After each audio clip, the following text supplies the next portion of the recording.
107.1 News FM Olongapo. Basta Radyo, ibandera mo. 107.1 News FM, Radyo Bandera. Olongapo, basta radyo, ibandera mo. Ganun lang yun, ibandera mo, baby. Alright, and a couple of invites for you guys and the latest news and announcements from in and around the city. Okay, starting up with the search for the Munting Mutya ng Olongapo 2026. Nako, extended ulit. Alright, ang preliminary screening. The search for Munting Mutya ng Olongapo continues.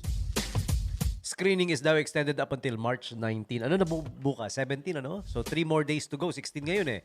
Okay? March 17, 18, and 19, pwede pa kayo magpa-screening, no? Or i-apply si Bunso or si anak. Si daughter. Ayan. We invite all qualified residents of Olongapo City. Kailangan resident ng Olongapo City, ha? To step forward and showcase their charm, talent, and confidence. Be the next Munting Mutya ng Olongapo. Ayan. O, alam mo naman, ang level up niyan, paglaki niya. Ano naman? Binibining Olongapo naman, di ba? O, tapos binibining Pilipinas. Tapos Miss Universe. Miss World. And so on. Pag nagtuloy-tuloy, no? Again, the search is on for the city's cuties. The city government of Olongapo, through the City Tourism Office, is looking for future little beauty queens to join the Munting Mutya ng Olongapo 2026. Once again, screening is up until March 19. Okay? So, saan nga ba ang screening? Pwede din dun sa no? Pwede rin kayo magpunta sa for more details sa Olongapo Tourism Office. Ayan. Okay? Tourism Gapo. Nakapost din to sa Tourism Gapo page para makita nyo kung gusto nyo balikan, ano? Yan, okay? O, ito yung details for inquiries. You may call 602-6424, local 2231. Yan, okay? At the City Tourism Office, sabi ko nga doon, di ba? Second floor, Olongapo Civic Center. Yan, yung building na bagong gawa, katabi nung SM Central.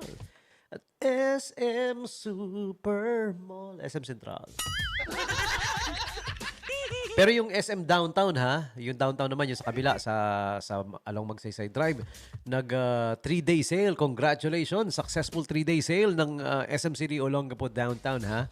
Ayan, everybody there. Sila Ma'am Kay, sila Sir Ryle, si Ma'am Net, and everybody at SM City Olongapo Downtown. Congratulations for the successful holding of It's the SM 3-day sale.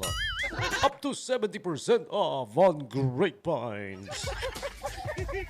Minsan nakakalimutan kong i-turn off yan no? Minsan nasa palengke ako. Ale, magkanong itlog mo? Up to 70% off.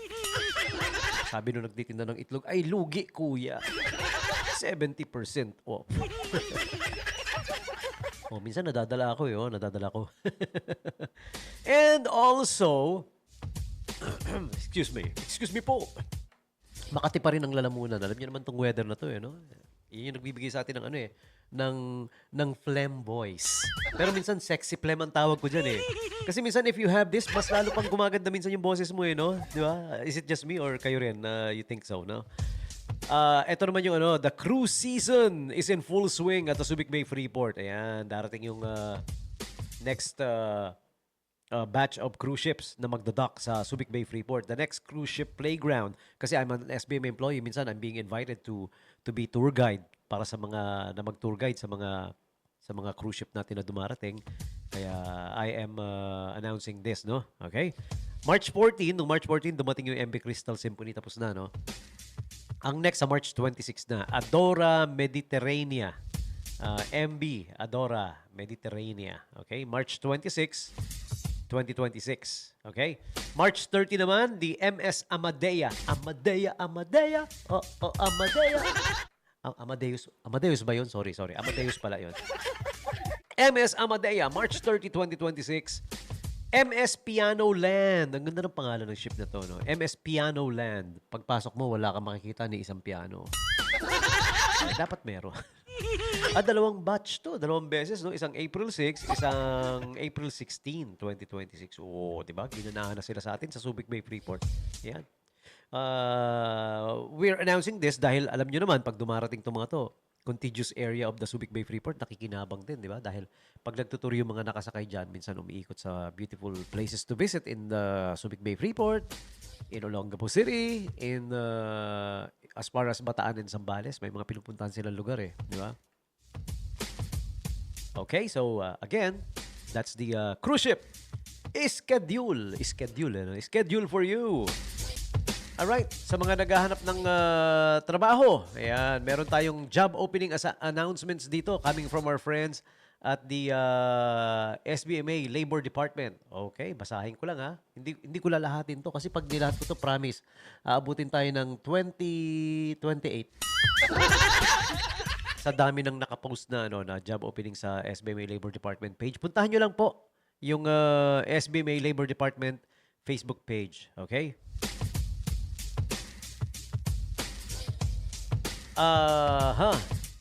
Alright, eto na. You may check this job announcements again sa Facebook page nila. Mega Subic Terminal Services Inc. is looking for a mechanic. Ayan, so apply na ha. Mega Subic Terminal Services Inc. And warehouse utility, truck driver, posting assistant, truck sealer, and carpenter. Hindi yung we've only just begun. As in, carpenter talaga. Okay? Carpintero. SPD Jobs Inc. is looking for a safety officer 2, HR coordinator, sewer, mananahi, sewing technician, nung sewing machine, di ba? Sewing technician. Production operators, maramihan yan pag operators, di ba? Quality control inspection personnel for SPD Jobs Inc. Ayan, ang deadline is March 25, 2026 hanggang March 25. Apply ka! Microvan Incorporated is looking for a crane supervisor. Alam niyo yung crane? Yung matataas na, kala mo sila, Autobots magta-transform? Malalaking, bumubuhat ng mga yun eh, yung crane. Bumubuhat ng mga antag doon, yung container van, di ba? Yung hinihila ng trailer truck. So, crane supervisor, admin assistant, for Microban to ha, incorporated, automotive electrician, heavy equipment mechanic. Tsaka, ano pa ba? Okay, ayun. Yun lang muna for Microban. Okay? Ang deadline is April 15, 2026. Okay? Also, meron pa pala, aside from crane operator and the other things that I've read, rigger. Kailangan din nila ng rigger.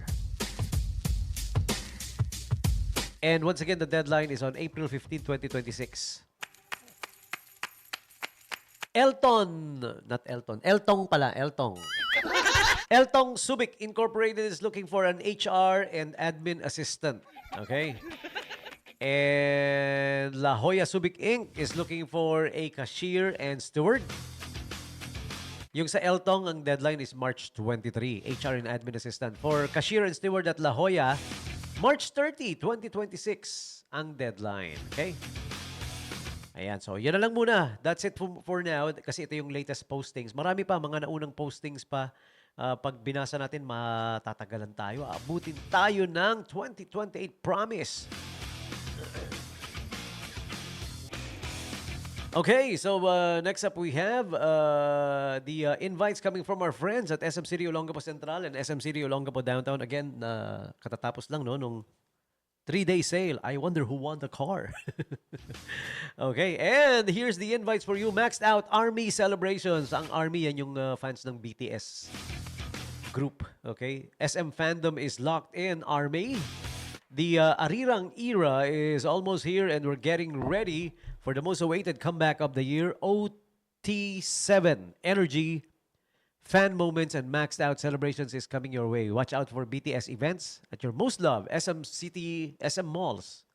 Okay, most loved SM Malls and celebrate the comeback with fellow armies because this era is always louder when shared. Okay? Our home, Kelly 2-seater sofa. Meet the Kelly two-seater sofa, where modern style meets everyday comfort, crafted with premium CU leather, a durable pine wood frame, and solid wooden legs. This sofa is designed to add elegance and lasting quality to your living space. For only 49,950, visit our home, Level 3, SM City, Olongapo Central. Classic Saborees buy one get one coolers. BOGO alert! Get 2 classic coolers for the price of 1. Pair your classic Saboree favorites with the refreshing treat. Available weekdays for dine-in and take-out up until March 31 only. And all about women's Miles for Her community run. This run is for you girls, okay? Grab your running shoes and join Miles for Her community run at SM City Olongapo Downtown. A fun community run celebrating women, strength, and sisterhood, okay? This will be on March 18, Wednesday, 6 p.m. at the Level 6 of Car Park. All right. Once again, Level 6, Car Park, register. March 18, Wednesday, 6 p.m.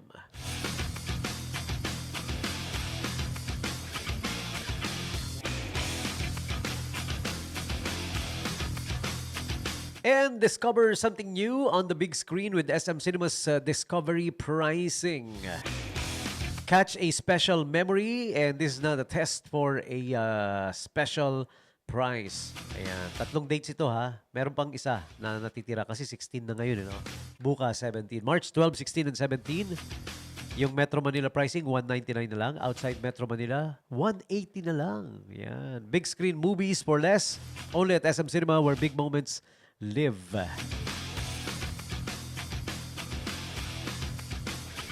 And the Holy Week schedule, para alam nyo po, okay?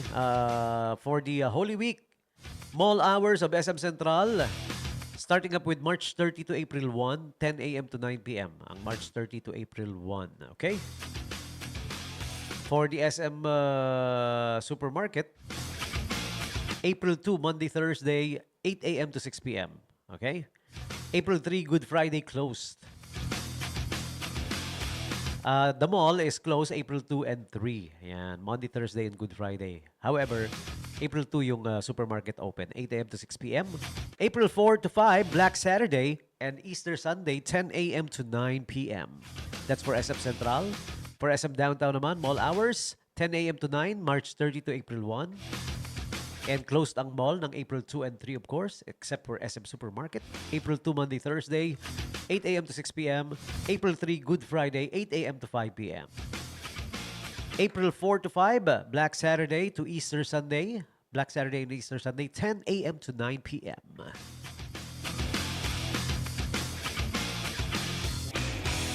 And check out the Panasonic NR BV320XSPH. 10.2 cubic feet bottom freezer, Prime Fresh plus AI Eco Navi inverter refrigerator with AG Clean. Shop at your nearest SM Appliance Center, branch, online from March 1 to April 30, 2026. So check it out. Naka-special offer ito. You can save as much as 7,100 pesos with a free Jisoo Life Life 5 Plus. Okay? At the SM Appliance Center. Get 20% off on the Brenina 2-sectional sofa from March 2 to 31. From 44,950, now only at 35,960. Visit our home, 3rd level SM Central. And join us for SM Home's World Sleep Day Pocket Event and discover what you need for a better night's sleep. It will be on March 21, 2026, 4 p.m. at the SM City Olongapo Central Level 4 mattress area. Okay?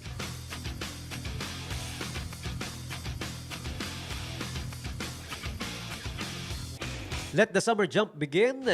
Summer is finally here and it's time to jump into the fun at iSports PH. Come and visit iSports at SM City Olongapo Central 3rd level and start your summer adventure today.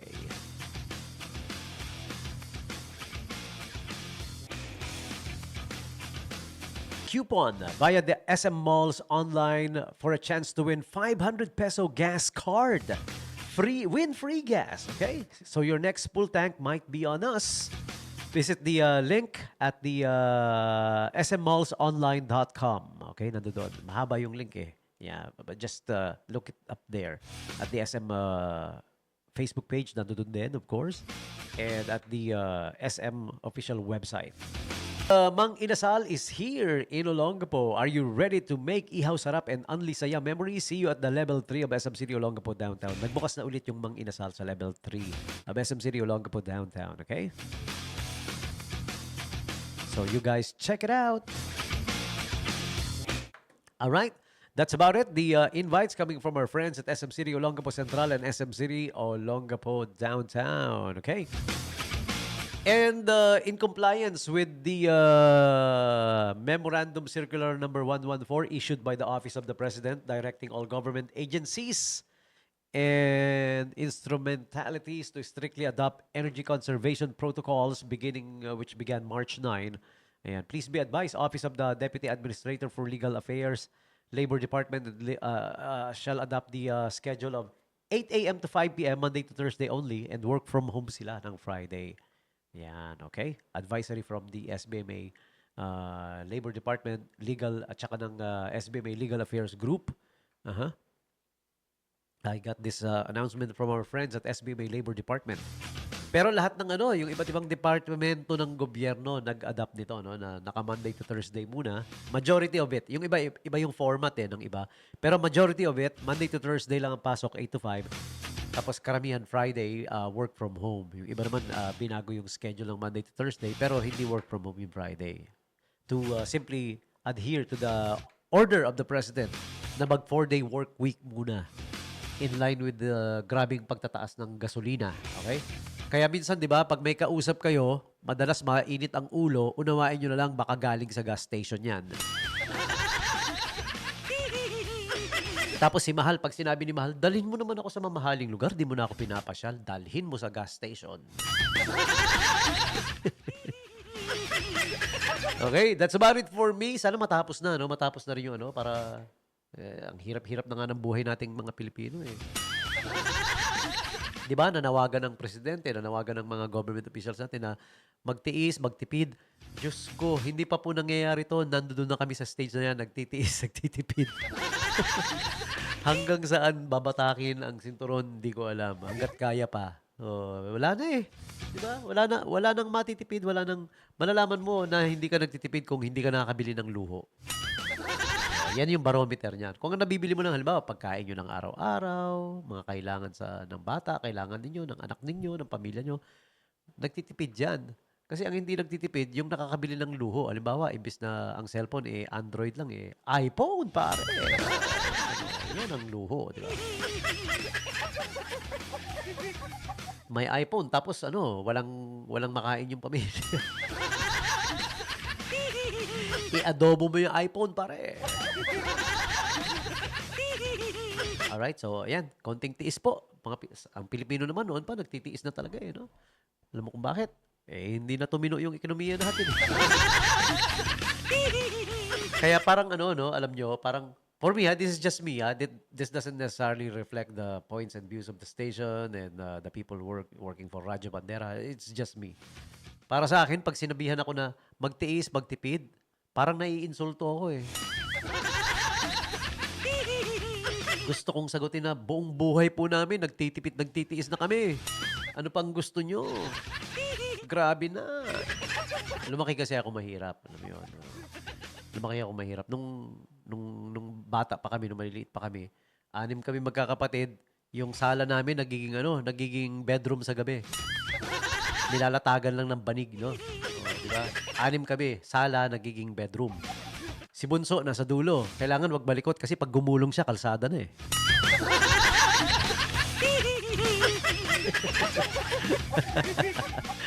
Siya, okay. Alright. People in the live stream. Uy, nandiyan pala kayo. Pasensya na, hindi ko kagad nakita. Alright, kanina nakita ko si Ma'am Tess Hernandez. Ma'am Tess Hernandez from Fukuyama, Japan. Kamusta dyan sa Japan? Malamig pa ba? Grabe yung lamig dito eh. Parang naka-on yung aircon. Grabe. Oh. Ma'am Net is also there. Hi, Ma'am Net. Good evening sa'yo, ha? Yan. And to all our friends at SM City, Olongapo Central, and SM Downtown. Hi, good evening. Okay. Yan. So, I played your song, ha? Yung request ni Ate Tess, ha? Para daw, requested din yun. Tsaka hi na rin daw para kay Haniko. Kuya Henry! Tawag ka, oh. Oh, hindi akong may honey sa kanya, si Ate Tessa may. Okay lang ba? Sinabi ko. hindi mo sinasabi pero ako sinabi ko. Basta hi daw kay honey ko, sabi ni honey niya, hindi ako honey. Mamaya kakahani ko rin kay Kuya Henry pag nakita ko to, halikan ko to eh. Sige, I'm gonna say goodbye na and catch me again tomorrow for hopefully hindi magtuloy-tuloy itong I guess you can tell with my voice, no? Parang sumusumpong na yung ubot sipon eh. Because of the cold weather, grabe yung tubig kaninang umaga, no? Para ako naligo ng tubig na galing sa rep. Ang lamig-lamig, nakakainis. Kayo rin ba? Lamig din sa inyo? Yeah. Diyan sa Fukuyama, Japan, Ate Tess, gaano kalamig dyan? Grabe rin ba? Frozen pa rin ba? Sa sa SM, lamig-lamig din sa frozen section. Sa bilihan ng baboy manok. Yeah. Lamig-lamig dyan. Buong mall, syempre, malamig. Oh. Lamig-lamig, no? Pero, in all honesty, gustong-gusto ko yung ganitong weather, eh. No? Sarap kumilos, sarap gumalaw kasi hindi mainit, eh. Pag mainit kasi nakakatamad gumalaw, di ba? Tama. Totoo naman, Yeah, okay. Oh, yeah. All right. I guess that's about it for me. Maraming salamat po. And catch me again tomorrow. Again, as I said kanina, hopefully hindi magtuloy-tuloy itong what I'm feeling right now. Okay. Oh, ito na my final song for you.